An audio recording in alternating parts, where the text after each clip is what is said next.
bonsoir. Nous jouons contre la montre ce soir car nous avons 10% de batterie et il s'agirait de tout dire de Inferno, de machin qui a un trou du cul avec Tom Hanks et de 3 autres caméos plutôt sympas. Donc Inferno, ça raconte l'histoire de Tom Hanks qui se réveille de ce qui a l'air d'être une super soirée. Il est complètement dans les vapes. Un peu comme Very Bad Trip en fait. Voilà, c'est un gros Very Bad Trip. Il est avec une médecin qui lui dit oh là là, vous êtes sous état de choc. Et puis là, il se fait poursuivre par la police qui essaye de le buter. Et du coup, lui et le médecin, la médecin s'engagent dans une course-poursuite pour comprendre le complot dans lequel il a été foutu. Voilà, parce qu'il y a un mec qui veut tuer la population parce qu'il trouve qu'on est trop nombreux. Voilà, donc c'est le problème. Donc le rapport avec Inferno, à part Dante, c'est pas un film très religieux. En fait, c'est comme David Chicode, c'est-à-dire que... le rapport, c'est les énigmes en fait. Oui, voilà, on va dire que par hasard, il y a des peintres qui ont foutu des indices dans leurs œuvres d'art.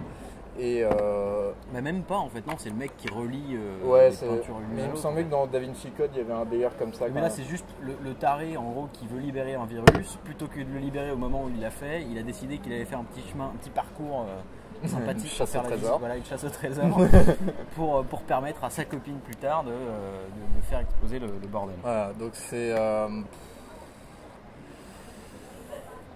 Et donc il sert des peintures pour parce qu'il kiffe Dante en fait. Et donc il sert des peintures pour faire son petit parcours au trésor. Et donc on est dans le parfait petit film policier pour les gros débiles. Oui, parce que c'est vrai que en fait moi les énigmes, comme j'ai dit, ça me rappelle vachement la série Batman et Robin là, je sais plus quelles années là, avec des énigmes très nazes en fait. Ouais. Ou Scooby-Doo même à la limite. Scooby-Doo est plus... Il y a plus de surprises encore dans Scooby-Doo. C'est vrai. Tu sais pas forcément que tout ça c'est pas fantastique en fait. Et ouais, parce que t'as tout ce délire avec Seek and Find, Tierso. Chercher, trouve, machin, truc. Mais et en italien c'est plus classe en fait. Ils te le disent 10 fois et genre c'est bon, on a compris. Oh, j'ai des visions de gens dans la rue, et là t'as un flashback avec les visions de gens dans la rue. Enfin, c'est bon, on est avec vous, on est là. C'est assez marrant parce qu'ils sont quand même entourés d'une foule de personnes qui eux sont plutôt nazes, enfin sont très très nazes dans le truc. C'est-à-dire qu'il n'y en a aucun qui a eu l'idée d'allumer la petite lumière qui projette le tableau de l'enfer de Dante avec. Enfin, en même temps, c'est un peu con. Enfin, tout est con dans ce film. Oui, c'est très bizarre. Enfin, donc, qu'est-ce qu'il y a à retenir dans ce film? Que les Français sont tous des traîtres. Ah oui, il y a Omar aussi dedans. Ouais. Il joue le rôle d'un Français qui travaille. Parce qu'en fait, Monsieur Bouchard. Ils sont poursuivis aussi par une organisation qui est l'OMS. C'est quoi? C'est l'OMS, mondiale de la santé. Et en gros, c'est une organisation équivalente pratiquement à n'importe quel service secret. En réalité, parce qu'ils ont des putains de mecs hyper balèzes. Ouais. Et non, Omar, c'est pas l'OMS. Si, je crois qu'il fait partie, mais en réalité, c'est un traître. Mais c'est un traître, ouais. Voilà, c'est un traître. Donc, retournement de situation en basaille, tout ce que tu veux, blablabla. Non, il n'y a rien à faire. Enfin, non seulement le film part très perdant parce qu'il te prend vraiment pour un demeuré, et moi, ça a du mal à me conforter en tant que spectateur. Donc, déjà, je décroche. Alors qu'en plus, tu as le retournement de situation que tu vois venir à des kilomètres où en fait la gentille, c'est une méchante. L'italienne en même temps, je crois. Ouais. Là, j'ai complètement décroché du stage. Je regardais le plafond, je me marrais parce que... C'est vrai qu'on a été mort de rire. Alors, au bout d'un moment, ouais, parce que c'était quand même lamentable. On a vu des films chiants. Il n'y en a pas beaucoup où on s'est fait autant chier quand même. Hein. Surtout à partir de ce point-là. Le gros problème, c'est que le film... prend les gens un peu pour des... C'est une descente aux enfers. Ouais, non, mais c'est les enfers de l'ennui. C'est pas qu'il prend les gens pour des... C'est qu'il se veut plus ou moins un peu intelligent, un peu recherche, un peu détective, tout le bordel. Et ça ne marche pas. Non. C'est du niveau de Scooby-Doo, Inspecteur Gadget. Et ça essaye de péter un peu plus haut que son cul. Et puis même en gros, et en plus les gars s'infilent dans des trucs, mais genre trop facile quoi. Il y a toute la police d'Italie qui les recherche, tu vois, le mec il doit être fiché partout. Non, il y a toujours la petite entrée secrète. C'est ça, il y a toujours les petits passages secrets, les machins. Et même pas, des fois ils se promènent dans la rue, personne ne le crame alors que. J'ai trouvé un truc bien sur le film. C'est un joli petit voyage touristique. C'est vrai. Alors moi qui adore Florence et Venise, j'étais servi. Hein. Quand la caméra veut bien planer un petit peu avec les drones, oh putain, j'ai envie de retourner en Italie. Istanbul, on voit pas grand chose en vrai. Non, mais c'est la fin. Puis de toute façon, c'était tellement chiant. Tu sais quoi, c'est pas grave. Istanbul, laisse tomber. Si, les Turcs, c'est des méchants. Oui. Les Turcs, c'est souvent les méchants. C'est bien. Donc voilà, on a voulu voir Inferno pour conclure cette semaine de merde, puisque vive l'Amérique. America is going to be great again. Limite, moi je m'en branle, mais. Non, moi ça m'a quand même affecté. Et du coup, moi c'est pour ça que je me suis dit, oh, autant rester dans le ton du merdier, on va voir Inferno. Et je m'attendais à ce que ce soit bouseux, parce que j'avais vraiment pas aimé Da Vinci Code.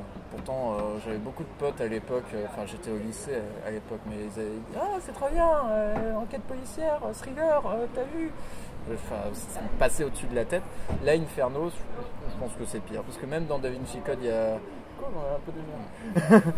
Dans Da Vinci Code, à la limite, t'as 2-3 idées qui te restent en tête. Oui, c'est vrai que y a des liens qui peuvent être cohérents en soi, ouais. Peut-être.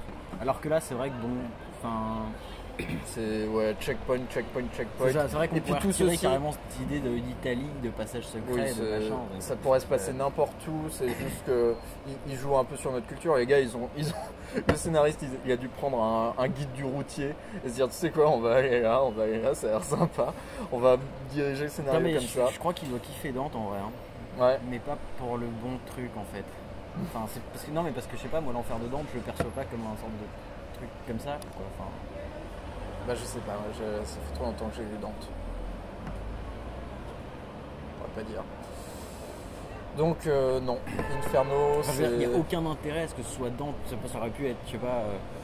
Si, parce que Dante a fait la Divine Comédie avec les divers cercles de l'enfer. Oui, mais c'est juste pour ce passage-là, quoi. En fait. Oui, mais c'est quand même vachement ancré dans la culture, donc pour moi ça passe. Dante, c'est pas si con. Non, mais ce que je veux dire, c'est que dans l'idée, dans la recherche des trucs, là, tous ces énigmes, le reste, oui. ça sert à rien. Ouais, les musées, etc., ça sert à rien. Donc pour conclure, Inferno, c'est non, c'est ennuyeux, c'est débile. C'est plein d'incohérences parce que évidemment le méchant il a trouvé quand même le moyen le plus alambiqué de troller Tom Hanks. C'est vrai, c'est quand même un gars qui développe une souche de virus hyper dangereuse, qui se fait chier à la mettre dans un petit sac en plastique bien fermé, tu vois, hermétique et tout le bordel, qu'il jette dans un petit truc. Une sorte d'opéra qui était une ancienne citerne, ça a l'air superbe. Ouais. Ça donne envie d'y aller. Ça donne envie d'y aller, et puis après, il laisse plein de petites énigmes partout et au début du film, il se suicide. Voilà. C'était pas tellement voulu. Non, c'était pas voulu. C'était un peu l'élément perturbateur. Mais justement, c'est ça qui est assez intéressant. C'est-à-dire que c'était pas voulu, mais en même temps, le mec a tout fait pour comme s'il savait qu'il allait crever. Parce que pour préparer un truc pareil, il fallait quand même le prévoir. Hein. Alors que clairement, je sais pas, t'es un terroriste qui veut tuer le monde, tu te fais pas chier à troller Tom Hanks. Il n'y a une seule chose à laquelle il n'avait pas pensé. C'est que dans ce putain d'opéra magnifique, il n'y a pas de réseau. C'est vrai. Et c'est genre... Mais d'ailleurs, au passage, le point de départ des énigmes, c'est le petit machin là, de la petite lampe là. Avec, l'os. Voilà. Ouais. Mais comment ça se fait que les gentils l'ont au départ en fait? Mais parce qu'il s'est fait manipuler, parce que Ben Foster, qui a envoyé la vidéo que l'Indien regarde, l'Indien a manipulé Tom Hanks. Non mais d'accord, mais pourquoi? Va te faire foutre. Voilà. Mais enfin, parce que je veux dire techniquement dès le départ, ça veut dire qu'il savait quand même que le méchant avait mis des énigmes avec des histoires l'histoire de Dante, je sais pas quoi, un truc dans le genre. En gros, il y avait Dante. Oui, mais lui s'en fout, l'Indien. Ouais, mais ce que je veux dire, c'est qu'est-ce qui fait que dès le départ, on se dit il faut aller chercher ce gars-là, parce que techniquement, moi, un méchant qui laisse des énigmes, je veux bien laisser le bénéfice du doute parce que c'est la suite de Ange et Démon. Et c'est le même personnage en fait. Donc ça, pourquoi pas. Mais c'est vrai que pris en dehors de son contexte, ça n'a aucun sens. Parce que je sais pas, c'est comme si le méchant avait donné le début de l'énigme en mode tiens, je te donne une démerde. Ça, tu vas en chier. Je sais pas, parce que techniquement, si le mec devait cacher un truc, il le laisserait pas à découvert en plein milieu de tout le monde en soi, tu vois. C'est un mindfuck. C'est un mindfuck. Mais c'est rigolo d'ailleurs comment l'Indien au début du film il est en mode nous sommes une organisation secrète qui ne mélange jamais de rien du tout dans notre vie. Mais tu sais quoi? J'ai bien envie de la voir la vidéo de Ben Foster. Non mais surtout, vas-y, balance. C'est quand même le gars arrive devant la meuf qui est la gentille, on va dire, et est foutu de lui dire oh, écoutez, alors on a aidé ce gars-là à foutre la merde. Vous savez quoi? Je suis désolé. C'est quoi? C'était une connerie. On fait tous des erreurs. Excuse-moi. Bon, allez, on passe l'éponge. Hein. C'est quand même... Et ce qui est génial, c'est qu'il y a des moyens de ouf au départ. Et quand il va aider les gentils, finalement, il n'y a aucun moyen. Il est tout seul. Il y a pas de... il est tout seul. Bah, il a dit lui-même je vais faire ça moi-même. Ouais, mais il a l'air plutôt badass. Enfin, je sais pas. Je trouve ça super génial. C'est dommage qu'il meure. C'était quasiment le meilleur personnage du film. C'est vrai. Le meilleur personnage du film étant Ben Foster, mais parce que Ben Foster, tu le mets dans n'importe quoi, mais j'aime toujours. C'est méchant. Ouais. Bon, ben voilà, Inferno, nul, chiant de base, ultra chiant à partir de la deuxième moitié. Ouais. Rien, c'est... rien. Payant, c'est vrai. À la limite, il n'y avait pas tous ces twists en fait. Yes.